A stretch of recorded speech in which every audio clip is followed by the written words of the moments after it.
Do you know how to turn on your glutes? Do you know how to turn your butt on? Turn your butt muscles on?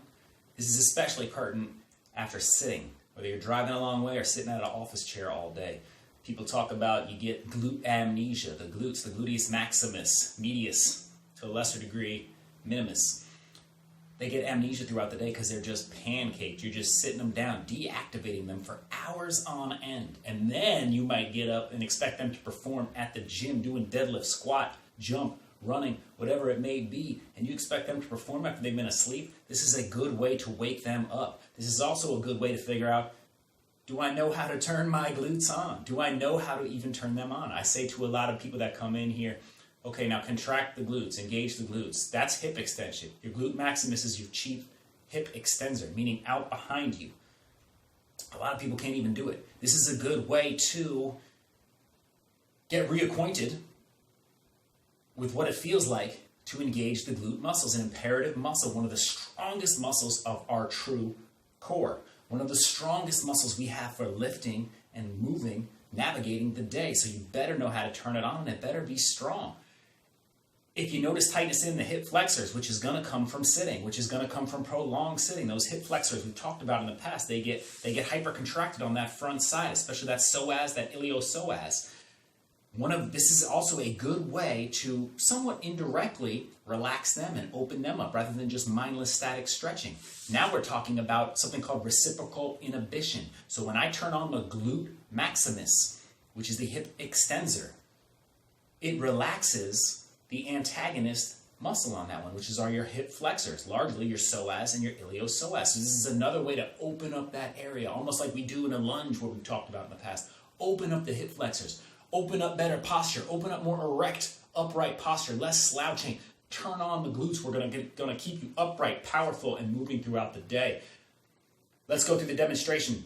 One, how to turn the glutes on. You're going to be using the glute maximus mainly for hip extension, the glute maximus and medius for hip abduction, because you're going to have to stabilize the other side. I'll show you in a second what that means. We're also going to be turning on the whole core because we're going to try to maintain that stability the whole time. So this is a good, more of an isolation one because we're not standing up, we're on the ground, but it's a good target to turn things on, strengthen, and then we can transition this to more real-life situations when we're up and moving throughout the day. So here we go. What you're going to do, you'll just get down in the side position right here, lying on your back. Once you're on your back, legs up about shoulder width apart. You see how I have them bent right there.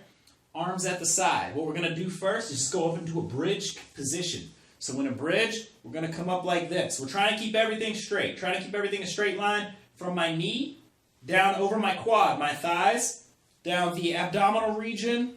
Try to keep this whole area straight, like there's a straight line under me right here.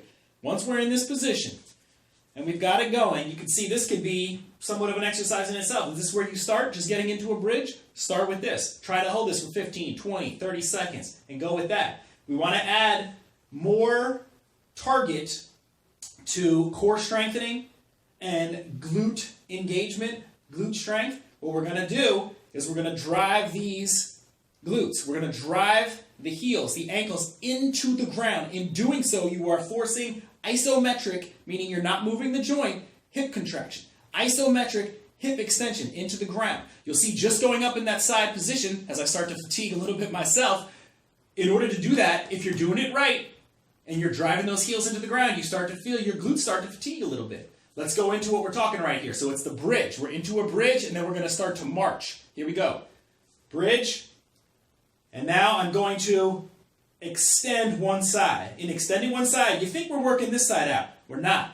This is hip extension right here. This is knee extension right here. We're turning on the quads. In order for me to do that, though, and we'll see now, I'm going to have to drive the plant leg, which will be this leg now, into the ground. Drive that heel, drive that foot, particularly the heel, into the ground. Into the ground. That enables me to keep the core steady, to keep that straight line like we talked about trying to maintain. As long as I'm driving this into the ground, it keeps one side from dropping or tilting from one side to the other. It keeps everything straight right here. Try to keep yourself in check. So I drive the right heel into the ground, up I go with the left side. I don't want to bring the leg up this high. We want to kind of keep the knees in the same plane either. So we're really just extending the knee, bringing it back. Extending the knee, bringing it back in a nice controlled fashion in order to maintain this whole area. Maintain the straight line and the core stability. You'll feel it in your low back. You'll feel it in your glutes. Go ahead, bring it up. You want to make it harder? Hold for 3 seconds. Hold for 3 seconds while I'm driving this right side into the ground. Woo! Bring it back down.